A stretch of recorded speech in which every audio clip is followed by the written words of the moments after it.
Online make വിത്ത് ഷെസ്സിലേക്ക് എല്ലാവർക്കും സ്വാഗതം. ഇന്ന് നമ്മൾ പട്ടുപാവടയാണ് കേട്ടോ ചെയ്യുന്നത്. അപ്പോൾ നമ്മുടെ വീട്ടിൽ ഓരോന്നും സ്റ്റിച്ച് ചെയ്തതിൻ്റെയൊക്കെ ബാലൻസ് ക്ലോത്ത് ഉണ്ടെങ്കിൽ അത് വെച്ചിട്ട് നമുക്ക് പട്ടുപാവട ഡിസൈൻ ചെയ്തെടുക്കാവുന്നേ ഉള്ളൂ. അപ്പോൾ തുണി കുറവാണെങ്കിൽ നമുക്ക് ചെയ്തെടുക്കാം. കൂടുതൽ ലേസ് അടിയിലേക്ക് വെച്ച് കൊടുക്കുക. അതുപോലെ തന്നെ ബ്രൊക്കേഡിൻ്റെ ക്ലോത്ത് അതൊക്കെ നിങ്ങൾക്ക് ആണെങ്കിൽ കൂടുതൽ നീളം കൂട്ടുന്നതിന് വേണ്ടിയിട്ട് ചെയ്തെടുക്കാം. അപ്പോൾ നമ്മുടെ രണ്ടളവുകൾ മാത്രം മതി. ഒന്ന് അരവണ്ണവും ലെങ്ത്തും മാത്രം മതി. ഈ രണ്ടളവ് കൊണ്ട് നമുക്ക് ചെയ്തെടുക്കാവുന്നേ ഉള്ളൂ. അപ്പോൾ എനിക്കിവിടെ ലെങ്ത്ത് കുറവാണ്. അപ്പോൾ അതുകൊണ്ട് ഞാൻ ഇതുപോലെ ഒരു ബ്രൊക്കേഡിൻ്റെ ക്ലോത്ത് പട്ടയായിട്ടും അതുപോലെ അടിയിലേക്കും വെച്ച് കൊടുക്കുന്നുണ്ട് കേട്ടോ. ഇപ്പോൾ ഇത് 3 ഇരട്ടി തുണി നമുക്ക് അരവണ്ണത്തിൻ്റെക്കാളും കൂടുതലുണ്ടെങ്കിൽ നല്ല പ്ലേറ്റ് ഇട്ടിട്ട് കൊടുക്കാൻ പറ്റുള്ളൂ. എനിക്കിപ്പോൾ അത്രയും ക്ലോത്ത് ഇല്ല, വീതി 1.5 മീറ്റർ ഉള്ളൂ, അതായത് ഏകദേശം 2 ഇരട്ടിയേ വരുന്നുള്ളൂ. അപ്പോൾ അതനുസരിച്ച് പ്ലേറ്റ് കുറച്ചാണ് ഞാൻ ഇട്ട് കൊടുക്കുന്നത്. അപ്പോൾ നല്ല പ്ലേറ്റ് ഇട്ട് കൊടുക്കണമെങ്കിൽ അങ്ങനെ ചെയ്യാം. അപ്പം ഞാൻ അതിൻ്റെ വേണ്ടിയിട്ട് കുറച്ച് പൊങ്ങി നിൽക്കുന്നതിന് വേണ്ടിയിട്ട് അടിയിലേക്ക് ലൈനിങ്ങും കൂടി വെച്ചിട്ടാണ് കൊടുക്കുന്നത്. അപ്പോൾ നിങ്ങളുടെ ലെങ്ത്ത് 2 ഇഞ്ച് പട്ടയ്ക്ക് നമുക്ക് വേണം. അതുപോലെ തന്നെ താഴേക്കുള്ള ലെങ്ത്ത് ബാക്കിയാണ് നമ്മൾ എടുക്കേണ്ടത് കേട്ടോ. പട്ട കുറച്ചിട്ട് വേണം എടുക്കാൻ. ഇപ്പം എനിക്ക് താഴേക്കുള്ള ലെങ്ത്ത് വീണ്ടും 2 ഇഞ്ച് പട്ട കുറച്ചിട്ടും വീണ്ടും 2 ഇഞ്ച് കുറവായതുകൊണ്ട് ഞാനത് ബ്രൊക്കേഡിൻ്റെ ക്ലോത്ത് വെച്ചിട്ടാണ് കൊടുക്കുന്നത്. അപ്പോൾ ഞാൻ ഈ ലൈനിങ് ഫുള്ളായിട്ട് ഇതിൽ കൂടി അടിച്ചു കൊടുത്തിട്ടാണ് ചെയ്യുന്നത്. കാരണം കുറച്ച് പൊന്തി നിൽക്കുന്നതിന് വേണ്ടിയിട്ടാണ്, തുണി കുറവ് ഉള്ളതുകൊണ്ട്. അല്ലെങ്കിൽ നിങ്ങൾക്ക് പെറ്റിക്കോട്ട് ഇട്ട് കൊടുത്താലും മതി കേട്ടോ. ഇതിപ്പോൾ 2 ഇരട്ടി തുണി മാത്രമേ ഉള്ളൂ. അപ്പോൾ ഞാൻ ചെറിയ പ്ലീറ്റുകളാണ് ഇട്ട് കൊടുക്കുന്നത്. കാണിച്ചു തരാം. ആദ്യം നമ്മൾ 1 ഇഞ്ച് തയ്യൽ തുമ്പിനായിട്ട് ഇട്ട് കൊടുക്കുക. അതിനുശേഷം നിങ്ങൾക്ക് എത്രയാണ് പ്ലീറ്റിൻ്റെ വീതി വേണ്ട അതനുസരിച്ച് ഞാനിപ്പോൾ 2 ഇഞ്ച് ഇവിടെ മാർക്ക് ചെയ്തു. ആ ഒരു വീതിയിൽ ഇപ്പോൾ 3 ആണെങ്കിൽ 3, അത് നിങ്ങൾക്ക് ഇഷ്ടമുള്ള പോലെ കൊടുക്കുക കേട്ടോ. അതിനുശേഷം മൂന്നാമത്തെ ഇതിൽ നിന്ന് കണ്ടോ ഒരെണ്ണം വിട്ടിട്ട് ആദ്യത്തേതിലേക്ക് കൊണ്ടുവരിക. അപ്പോൾ അതിലേക്ക് രണ്ടാമത്തത് വിട്ടിട്ട് മൂന്നാമത്തതിൽ നിന്ന് ഇതിലേക്ക് കൊണ്ടുവരിക. ഇങ്ങനെയാണ് നമ്മൾ പ്ലീറ്റ് ഇട്ട് കൊടുക്കുന്നത് സിമ്പിളായിട്ടുള്ള പാവാടയ്ക്ക്. ഇതേപോലെ കണ്ടോ ഇങ്ങനെ ഫുള്ളായിട്ട് ഇട്ട് കൊടുക്കുക. അപ്പോൾ ഞാൻ ലൈനിങ്ങും ഒരേ വീതിയിൽ തന്നെ എടുത്തിരിക്കുന്നത്, കാരണം ഇതിന് അധികം പ്ലീറ്റ് ഇട്ട് കൊടുക്കാനില്ലാത്തത് കൊണ്ട് അത് ഇത്തിരി പൊങ്ങി നിൽക്കുന്നതിന് വേണ്ടിയിട്ടാണ് കേട്ടോ അങ്ങനെ ഇട്ട് കൊടുത്തത്. അപ്പോൾ നിങ്ങൾക്ക് അങ്ങനെ ലൈനിങ് ഇടേണ്ട ആവശ്യമില്ല. കണ്ടോ ഞാനാണെങ്കിൽ എത്രയും ക്ലോത്ത് ഇല്ലാത്തത് കൊണ്ട് ലൈനിങ്ങും ഒരുമിച്ച് വെച്ചിട്ട് ഇതേപോലെ ചെറിയ ചെറിയ പ്ലീറ്റുകളാണ് ഇട്ട് കൊടുക്കുന്നത്. അപ്പോൾ ഉള്ളിലേക്ക് അധികം മടങ്ങിയിട്ടില്ല, എങ്കിലും പ്രശ്നമൊന്നുമില്ല, നമുക്ക് നല്ല വിരിഞ്ഞിട്ട് തന്നെ നിൽക്കും. അതിനുശേഷം നമ്മുടെ അരവണ്ണം എത്രയുണ്ടെന്ന് നോക്കിയിട്ട്, ഇപ്പോൾ എനിക്ക് അവിടെ അരവണ്ണം 22 ഇഞ്ചാണ് വേണ്ടത്. അപ്പോൾ ആ ഒരു വീതിയിൽ ഞാൻ പ്ലീറ്റ് കറക്റ്റാക്കി വെച്ച് കൊടുക്കുക. അപ്പോൾ നിങ്ങൾക്ക് ആവശ്യത്തിനനുസരിച്ച് എടുക്കുക.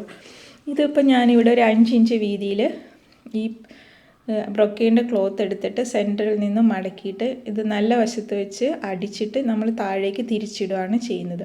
അതിനുശേഷം മുകളിൽ കൂടി ഒന്ന് പതിച്ചടിച്ചു കൊടുക്കുക. അപ്പോൾ എനിക്ക് ലെങ്ത്ത് കുറവാണ് ഈ ക്ലോത്തിനുള്ളത്. അപ്പോൾ അതും നമുക്ക് അഡ്ജസ്റ്റ് ചെയ്യാൻ പറ്റും ഇങ്ങനെ ക്ലോത്ത് വെച്ചിട്ട്. ഇല്ലെങ്കിൽ നിങ്ങൾക്ക് ഗോൾഡൻ ക്ലോത്തോ ലേസോ എന്തെങ്കിലുമൊക്കെ നമുക്ക് അതിൻ്റെ മുകളിലേക്ക് വെച്ചിട്ട് പതിച്ചടിച്ചു കൊടുക്കുക കേട്ടോ. അപ്പോൾ ഞാൻ ആ പ്ലീറ്റ് ഇട്ട് കൊടുത്തു, താഴത്തെ പോർഷൻ അടിച്ചെടുത്തു, അടിയിൽ ലൈനിങ്ങും മടക്കി അടിച്ചു കൊടുത്തു. സ്കേർട്ടിൻ്റെ ലെങ്ത്ത് ആവശ്യത്തിനുണ്ടെങ്കിൽ ഈ ബ്രൊക്കേഡിൻ്റെ ക്ലോത്തോ ലേസോ ഒക്കെ സ്കേർട്ടിൻ്റെ ക്ലോത്തിലേക്ക് നമുക്ക് പതിച്ചടിച്ചു കൊടുക്കുക കേട്ടോ. ഞാൻ ക്ലോത്ത് ഇല്ലാത്തത് കൊണ്ടാണ് അടിയിലേക്ക് എക്സ്ട്രാ വെച്ച് കൊടുത്തത്.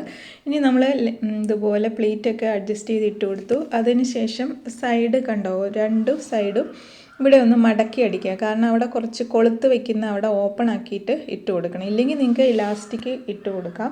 ഞാനിപ്പോൾ ഇലാസ്റ്റിക് അല്ല, അല്ലെങ്കിൽ വള്ളി വെച്ച് കൊടുക്കണമെങ്കിൽ കൊടുക്കാം. ഞാനിപ്പം ഇവിടെ കൊളുത്താണ് വെക്കുന്നത്. അപ്പം നമ്മൾ ഓരോ സൈഡും ഒന്ന് മടക്കി അടിച്ചു കൊടുക്കണം കേട്ടോ. അതിന് ശേഷം താഴേക്ക് നമ്മൾ അടിച്ചു കൊടുക്കുന്നത്. അപ്പോൾ ആദ്യം നമ്മൾ ഇതുപോലെ ഒന്ന് മടക്കി പിടിച്ചിട്ട് നമ്മൾ പട്ട വയ്ക്കുന്ന ക്ലോത്തിൻ്റെയും കൊണ്ട് സൈഡ് ഒന്ന് ഉള്ളിലേക്ക് മടക്കിയതിന് ശേഷം ഇതുപോലെ ചീത്ത വശത്ത് വെച്ച്, ഇത് ഞാനൊരു 4 ഇഞ്ച് വീതിയിലാണ് എടുത്തിരിക്കുന്നത്, ചീത്ത വശത്ത് വെച്ച് അടിച്ചിട്ട് ഇപ്പോൾ ഈ സൈഡ് മടക്കാൻ മറക്കരുത് കേട്ടോ. ഇതുപോലെ മടക്കിയിട്ട് വീണ്ടും 1/2 ഇഞ്ച് തയ്യൽ തുമ്പ് ഉള്ളിലേക്ക് മടക്കി നമ്മളെ തയ്യലെല്ലാം ഉള്ളിലാകത്തക്ക രീതിയിലാക്കി നല്ല വശത്തേക്ക് മടക്കി വെച്ച് പട്ട അടിച്ചു കൊടുക്കുക. അതിന് ശേഷം താഴേക്ക് നമുക്ക് സൈഡ് യോജിപ്പിച്ച് കൊടുക്കാം. അപ്പോൾ ലൈനിങ് വേറെ ആക്കി സ്റ്റിച്ച് ചെയ്തെടുക്കാം കേട്ടോ. കണ്ടോ വളരെ സിമ്പിളായിട്ട് ഞാനിപ്പോൾ പട്ട വെച്ച് കൊടുത്തു, സൈഡും യോജിപ്പിച്ചെടുത്തു. താഴെ ഇങ്ങനെയാണ് വരുന്നത് കണ്ടോ. ഉൾവശവും എല്ലാം വളരെ നീറ്റായിട്ട് നമുക്ക് കിട്ടി. ഇപ്പോൾ ലൈനിങ് ഇല്ലാതെ നിങ്ങൾക്ക് ചെയ്യാം കേട്ടോ. അപ്പോൾ ഞാൻ ലൈനിങ് ഒരുമിച്ചൊന്ന് വെച്ച്, അപ്പോൾ കുറച്ച് പ്ലീറ്റ് കുറവായതുകൊണ്ട് ഒന്ന് പൊന്തി നിൽക്കുന്നതിന് വേണ്ടിയിട്ടാണ്. ഇനി നമുക്ക് ഹുക്ക് വെച്ച് കൊടുക്കുന്നതിന് വേണ്ടി ഒരു സൈഡിൽ ഹുക്ക്, അടുത്ത സൈഡിൽ ഇവിടെ നിങ്ങൾക്ക് വള്ളി വെച്ച് കൊടുക്കുക, എന്താണെന്ന് നിങ്ങളുടെ ഇഷ്ടത്തിനനുസരിച്ച് ചെയ്യാം. അപ്പോൾ ഞാൻ ഇതേപോലത്തെ ഒരു ക്ലോത്ത് സ്റ്റിച്ച് ചെയ്തെടുത്തു. അതിനുശേഷം അത് നമ്മളിങ്ങനെ നമ്മുടെ പാകത്തിനനുസരിച്ച് വണ്ണം കറക്റ്റ് ആക്കുന്നതിന് വേണ്ടിയിട്ട് കണ്ടോ, സ്റ്റിച്ച് ചെയ്ത് മറിച്ചെടുത്ത ഒരു പീസാണിത്. ഇതിങ്ങനെ ഇതുപോലെ ഉള്ളിലേക്ക് നമുക്ക് കൊളുത്ത് അതിലേക്ക് ഇട്ട് കൊടുക്കുന്നതിന് നമ്മൾ കണ്ടിട്ട് അതുപോലെ നമുക്ക് വെച്ച് കൊടുക്കാം. അപ്പോൾ അതിനായിട്ട് കണ്ടോ, പട്ടയുടെ പൊക്കത്തിലേക്ക് ഞാൻ ഇതുപോലെ സ്റ്റിച്ച് ചെയ്ത് മറിച്ചെടുത്ത ആ ക്ലോത്ത് കണ്ടോ, ഇങ്ങനെ മടക്കിയിട്ട് നമ്മൾ ഒരറ്റത്ത് നിന്ന് ഇതുപോലെ സ്റ്റിച്ച് ചെയ്തെടുക്കുക കേട്ടോ, ഒരു സൈഡ്. അപ്പോൾ കുറച്ച് ഉള്ളിലേക്ക് മടക്കി തന്നെ വെക്കുക, കാരണം ഹുക്ക് അതിലേക്ക് വീഴണ ആ ഒരു രീതിയിൽ വേണം നിങ്ങൾ മടക്കി വെച്ച് കൊടുക്കുക. അതിനുശേഷം സൈഡ് മാത്രം അടിക്കുക. അപ്പോൾ അവിടെ എത്തിക്കഴിഞ്ഞതിന് ശേഷം വീണ്ടും അടുത്ത പോർഷൻ ഒന്നും കൂടി മടക്കുക. അപ്പോൾ അടുത്ത സ്റ്റെപ്പ് ഹുക്ക് ഇടുന്നതിന് വേണ്ടിയിട്ടുള്ള അടുത്തൊരു ഹുക്കായിട്ട് കൊടുക്കുക, വീണ്ടും അടുത്തത് മടക്കുക. അപ്പോൾ അത് നിങ്ങൾക്ക് എത്ര വേണോ അതനുസരിച്ചിട്ട് കൊടുക്കാം കേട്ടോ. അതിന് ശേഷം ഈ സൈഡ് നമ്മൾ മടക്കി അടിച്ചിട്ടില്ല, അപ്പോൾ അത് ഉള്ളിലേക്ക് പോകണം. കണ്ടോ, അത് ഉള്ളിലേക്ക് പോകണം. ആ ഒരു രീതിയിൽ മടക്കി അവിടെ സ്റ്റിച്ച് ചെയ്ത് അവസാനിപ്പിക്കുക. അപ്പോൾ ഒരു 4 ഹുക്കോളം നമുക്ക് ഇടുന്നതിന് വേണ്ടിയിട്ട് കിട്ടിയിട്ടുണ്ട്. അപ്പോൾ അവിടെ അവസാനിപ്പിച്ചു. അതിന് ശേഷം അടുത്ത സൈഡ്, ഈ സൈഡ് ഇപ്പോൾ ഓപ്പൺ ആയിട്ടാണ് ഇരിക്കുന്നത്. അടുത്ത സൈഡും നമ്മൾ ഇതുപോലെ തന്നെ അവിടെ നമ്മളൊന്ന് അടിച്ചു കൊടുത്തു. അതിനുശേഷം തിരിച്ചു വെച്ചിട്ട് വീണ്ടും സൈഡിൽ കൂടി അടിച്ചു പോവാം. അപ്പം അടിക്കുമ്പോൾ ശ്രദ്ധിക്കണം, ഹുക്ക് കയറാനുള്ള സ്പേസ് ഉണ്ടോ എന്ന് നോക്കിയിട്ട് വേണം സ്റ്റിച്ച് ചെയ്ത് വരാൻ കേട്ടോ. അപ്പോൾ അവിടെ അവസാനിപ്പിച്ചെടുക്കുക. കണ്ടോ, അപ്പോൾ നമുക്ക് നല്ല നീറ്റായിട്ട് ഇതുപോലെ ഹോളും കിട്ടി. അപ്പോൾ ഹുക്ക് വെച്ചിട്ട് കണ്ടോ ഇതുപോലെ ഇതിൻ്റെ ഉള്ളിലേക്ക് കയറ്റി കൊടുക്കാം. ഇത് ഇലാസ്റ്റിക് വേണമെങ്കിൽ ഇടാം, വള്ളി വെക്കണമെങ്കിൽ അതൊക്കെ നമ്മുടെ ഇഷ്ടത്തിനനുസരിച്ച് ചെയ്യുക കേട്ടോ. അപ്പം നമ്മുടെ കയ്യിലുള്ള ചെറിയ പീസുകൾ തുണികളൊക്കെ ഉണ്ടെങ്കിൽ ആവശ്യത്തിനനുസരിച്ച് ഇതുപോലെ ലെങ്ത്ത് ഫ്രില്ലുകളൊക്കെ വെച്ച് കൊടുത്തിട്ട് കറക്റ്റാക്കി എടുത്ത് സ്റ്റിച്ച് ചെയ്ത് കൊടുക്കുക കേട്ടോ.